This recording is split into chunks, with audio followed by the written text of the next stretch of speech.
এই গান বাজনার সাথে তুমি তোমাকে ধ্বংস করে দিচ্ছ। যেদিন নিঃশ্বাস বন্ধ হয়ে যাবে সেদিন হলেও বুঝবা, বুঝতে তোমাকে হবেই। জমিনের উপরে বোঝো অথবা জমিনের নিচে বোঝো, বুঝতে তুমি হবে। শোনো, আল্লাহ কোনো কিছু বলেছে আর তুমি বুঝবা না, আহা হা, পার পাওয়া যাবে না। তবে তোমাকে বলি, যা করেছো করেছো, যা গান বাজনা শুনেছো শুনেছো, এবার আল্লাহকে ভয় করে সব ছেড়ে ইস্তেগফার করো। বলো, আল্লাহ আমাকে ক্ষমা করেন, আমার এই দুই কানে গলিত সীসা ঢালিয়েন না ইয়া আল্লাহ। ছিলাম কিন্তু আমি উপলব্ধি করতে পারিনি, এ আল্লাহ আজকে আমি উপলব্ধি করছি। আল্লাহ আমি আর কখনো বাদ্যযন্ত্র দিয়ে নিজেকে আনন্দিত করব না।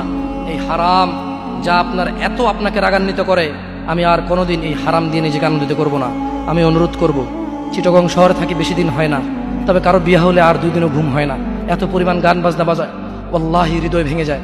আল্লাহর কসম, কি দিয়ে বুঝাই আপনাকে, মন চায় মারামারি করি, মন চায় গালাগালি করি।